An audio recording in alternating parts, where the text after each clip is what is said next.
Now students, we are going to do FBDs related to pseudo force. तो ये हमारा lecture number 7 होगा FBD में. Let's consider the cases of lift. Cases of lift. ये lift है और lift में जो आप खड़े हैं, मान लीजिए वेइंग मशीन पे खड़े हैं, ठीक है. Now you should know that a weighing machine measures your reaction from weighing machine. Okay, reaction from weighing machine. ऐसा सोच लेना कि वेइंग मशीन आपका मास बता देगी और that means mass into gravity फिर वेट बता देगी. No, weighing machine is suppose to tell you the reaction. If reaction is changing, weighing machine जो आपको आंसर बताएगी वो भी एग्जैक्टली वो नहीं होगा जो एग्जैक्ट आपका मेजर है. नाउ अभी I am saying that there is no acceleration in the lift. हम ये भी बोल सकते हैं कि lift is moving at constant speed. तो या तो लिफ्ट कांस्टेंट स्पीड पर चल रही हो या लिफ्ट में कोई एक्सेलरेशन ना हो. ऐसी सूरत में हम एफबीटी बनाते हैं इस व्यक्ति का. तो इस व्यक्ति का वजन mg लग रहा है और वेइंग मशीन से ऊपर रिएक्शन r लग रहा है.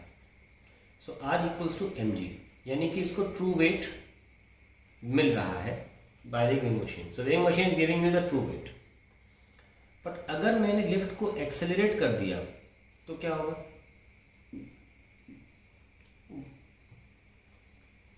वेइंग मशीन है, ये आदमी इस पे मैंने दिखा दिया ऐसे,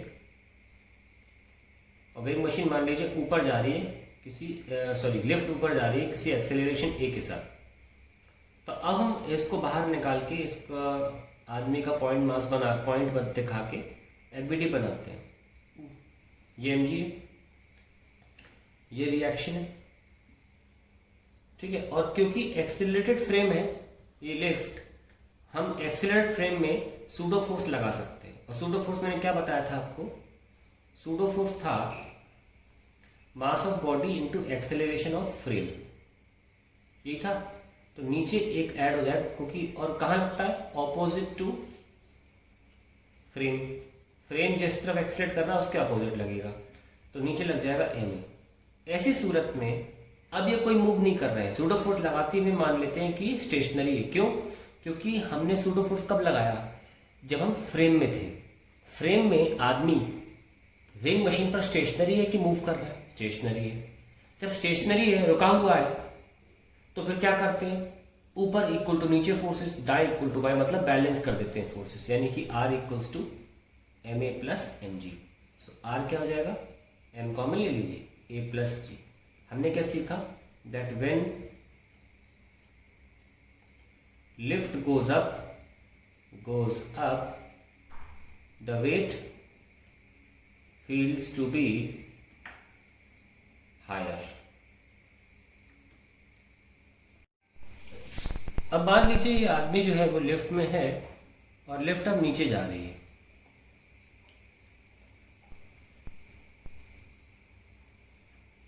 this person is in the lift and lift अब नीचे जा रही है एक्सेलरेशन a से. तो अब इसका वजन क्या हो जाएगा? आदमी को बाहर निकालिए, नीचे mg लग रहा है, ऊपर r लग रहा है. पर अगर इसे फ्रेम में रहकर देखना है तो देखिएगा अपने आपको स्टेशनरी. और ऐसा करने के लिए इसको सूडो फोर्स ऊपर लगाना पड़ जाएगा ma. स्टेशनरी है तो हम आजू इक्वल टू बाजू, ऊपर इक्वल टू नीचे फोर्स बैलेंस कर सकते हैं, और फिर हमारा r आ जाएगा mg minus a. So we feel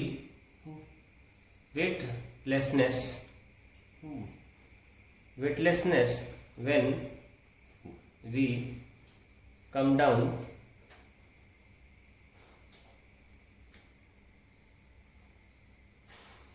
in a lift. अब देखिए पूरे टाइम महसूस नहीं होता. कोई लिफ्ट नॉर्मली कांस्टेंट वेलोसिटी पे ट्रैवल कर रही होती है, तो आपको डिजीनेस तभी महसूस होती है जब लिफ्ट जस्ट स्टार्ट होती है. तो हमने क्या दिखा दिया? ये एक स्पेशल केस दिखाता हूं आपको मैं. व्हेन सपोज लिफ्ट किसी से टंगी होगी ना, कनेक्टेड होगी, वो मानो लिफ्ट ब्रेक्स एंड फॉल्स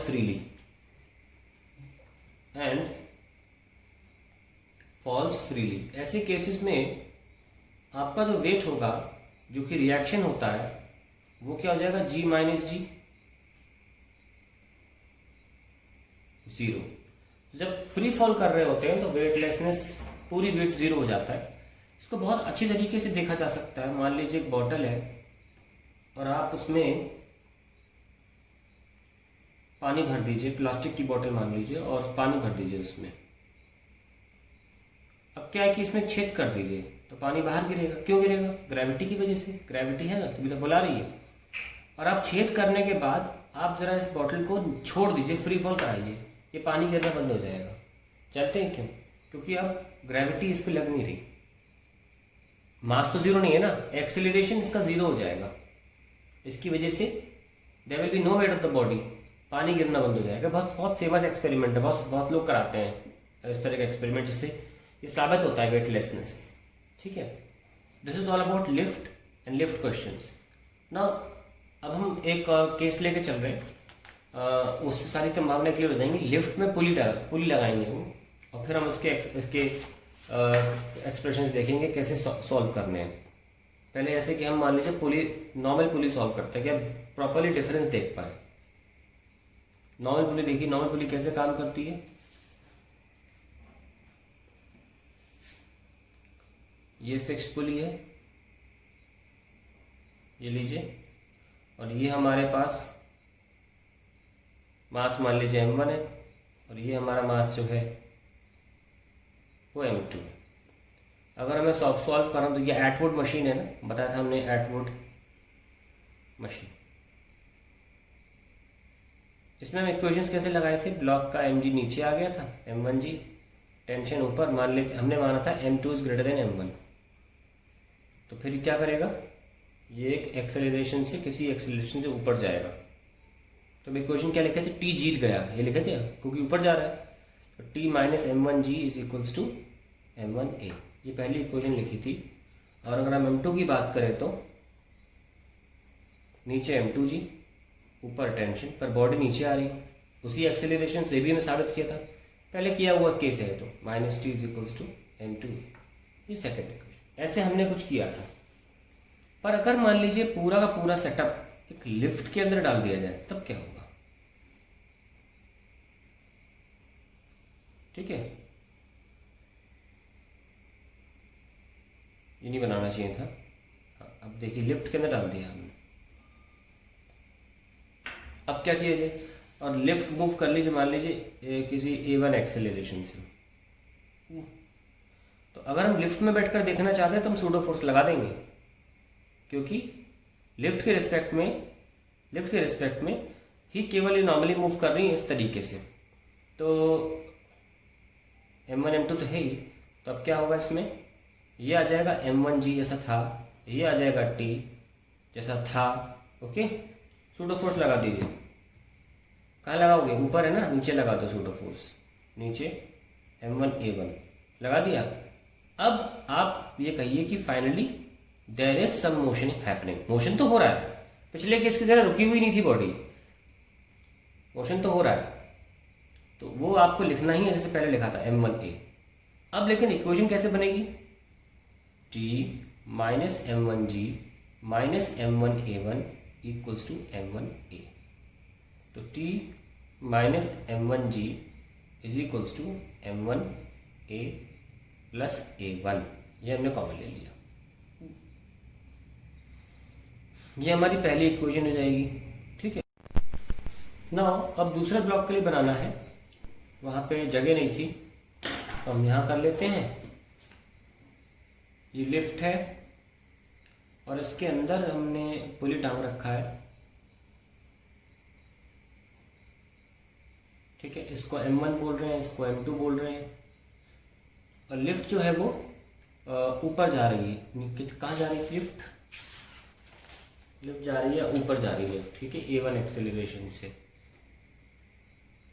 चलिए, पहले ब्लॉक का तो इक्वेशन बन गया, और चाहे तो हम यहाँ भी लिख सकते हैं उसकी इक्वेशन क्या आई थी, m2t माइनस, जल्दी से भी लिख सकते हैं, चलो पढ़ा लें, कोई इशू नहीं है, t और यहाँ पे m1g। अब देखो ये a1 है तो तुरंत सूडो फोर्स नीचे लगा दो, सोचना नहीं है, m1 a1, ठीक है। और अल्टीमेटली जो ब्लॉक है वो ऊपर जा रहा है, एक बार था ना मैंने, ultimately the block is going up, तो m1a लिखेंगे इसको, क्योंकि हमने a एक्सेलरेशन अंदर वाला माना है, ये वाला, ये सब a है दोनों। तब कैसे करें सॉल्व इसको, क्योंकि ऊपर जा रहा है तो t डोमिनेट करेगा, minus the pseudo force m1a1 minus m1g should be equal to net m1 into a। So t minus m1g is equals to m1a plus a1। तो मैं जानबूझ के वहाँ पे a प्लस a1 लिख रहा हूँ, ताकि आप ये नोटिस करें कि हमने जो पहला केस बनाया था लिफ्ट का, बिना उसके, आप देख सकते हैं कि यहाँ पर आप देखिए, बिना उसके, तो हम उसके भी आप नोटिस करिए अपने नोट्स में कि t minus m1g should was only equal to m1a। So अगर लिफ्ट में हम पुली वाला क्वेश्चन करेंगे तो बौखलाना नहीं है, सिर्फ अगर लिफ्ट ऊपर जा रही है तो आप यहाँ पे प्लस a1 कर दीजिए, ठीक है। अंदर जो भी हो रहा है वही इक्वेशन रहेगी, t minus m1g equals to m1a, यही थी पहले इक्वेशन। लेकिन लिफ्ट अगर ऊपर जा रही है तो आप उस इक्वेशन में a1 ऐड कर दीजिए। तो अगर ऐसी बात की जाए तो दूसरे ब्लॉक का बनाओ, ये क्या है m2g, ये क्या है टेंशन, और सूडो फोर्स कहाँ लगाओ भाई, लिफ्ट तो इसके लिए भी ऊपर ही जा रही है तो इस पर भी सूडो फोर्स नीचे ही लगेगा। ये लीजिए m2a1, और ये वाला ब्लॉक इसकी वजह से, क्योंकि हमने मान के चले कि m2 ग्रेटर देन m1 है, m2 नीचे आएगा तो we will write the net acceleration m2, net acceleration a, and उसके वजह से net force m2a। Now who is dominating here, downward force is dominating the tension, तो हम लिए कैसे लिखेंगे, m2g plus m2a1 minus t, ठीक है, minus t is equals to m2a।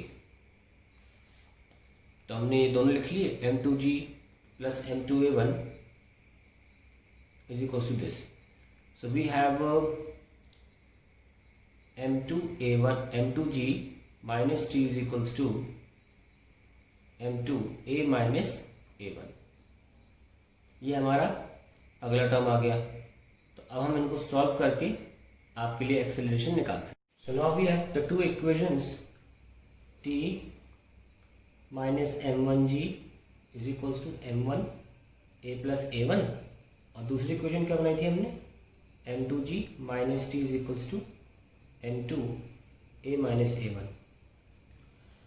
Remember that, ये डायरेक्ट भी लिख सकते, बहुत आसानी से लिख सकते हैं, बिकॉज ये एक बॉडी ऊपर जा रही थी और ऊपर जाने में बॉडी ज़्यादा वजन महसूस करती है, तो उसमें एक्सेलरेशन का जुड़ना ऑब्वियस है, और जब बॉडी नीचे आती तो वो वेटलेस महसूस करती, तो एक्सेलरेशन का घटना ऑब्वियस है। तो आप डायरेक्ट भी लिख सकते थे इस इक्वेशन को, या भविष्य में आप अगर लिखना चाहें तो आपको याद रहेगा कि, क्योंकि ये टर्म तो बिल्कुल सेम रखा मैंने जानबूझ के, कोने में हमें क्या, किस में प्लस करना है किस में माइनस करना है, ये इंपॉर्टेंट था।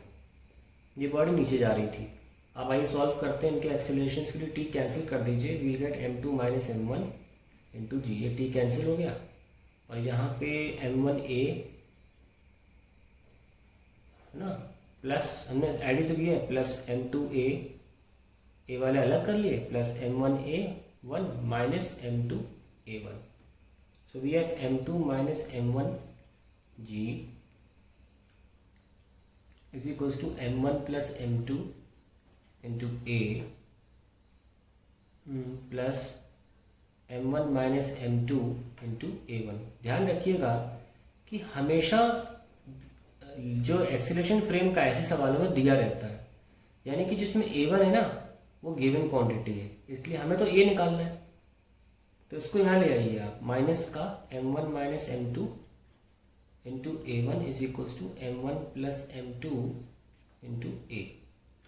तो हम चाहे तो एक काम कर सकते हैं, ये माइनस को पलट सकते हैं, तो ये m2 माइनस m1 हो जाएगा ना, और फिर हम उसे कॉमन भी ले सकते हैं, तो ये प्लस हो जाएगा into g plus a whole divided by m1 plus m2 is equals to acceleration. ये हमारा फाइनल एक्सप्रेशन आ गया जिससे हम एक्सेलरेशन डायरेक्टली निकाल सकते हैं।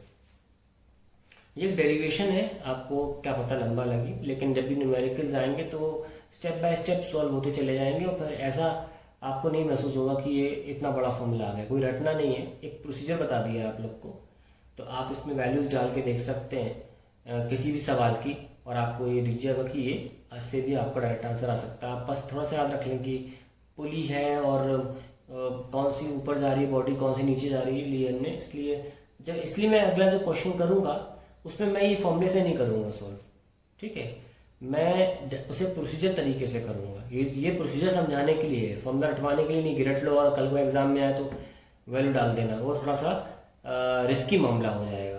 सॉरी A1, है ना।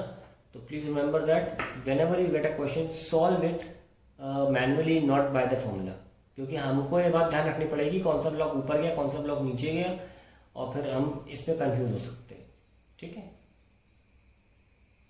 क्वेश्चन है कि हमारी जो ये पुली है वो लिफ्ट में लगी है,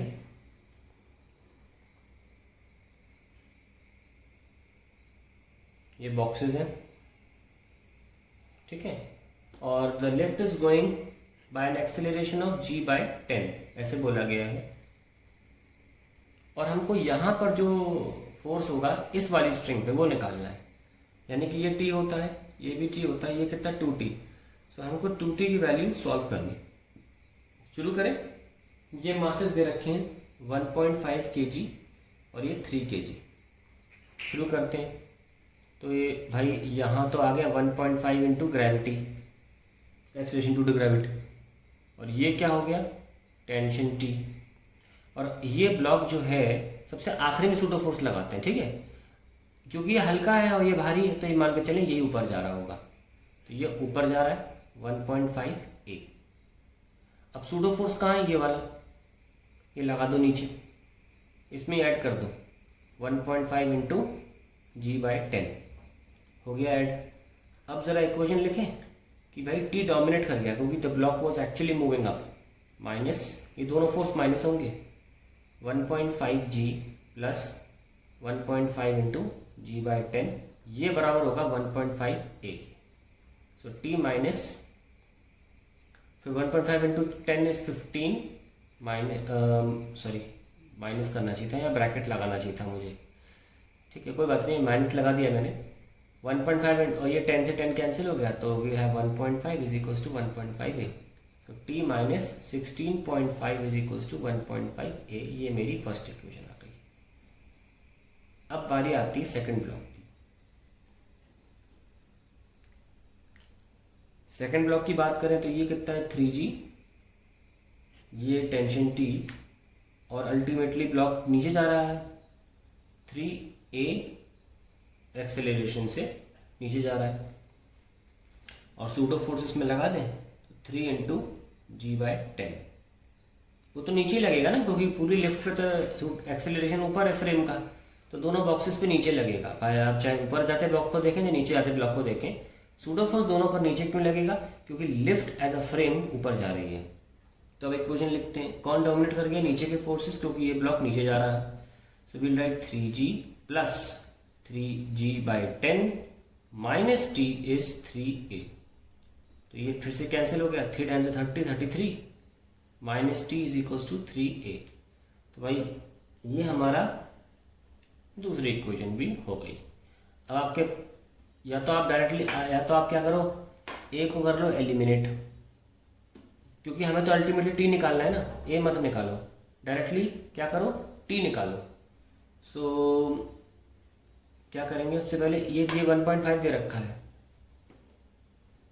ओके, सो इसको 2 से कर दो मल्टीप्लाई, मल्टीप्लाइंग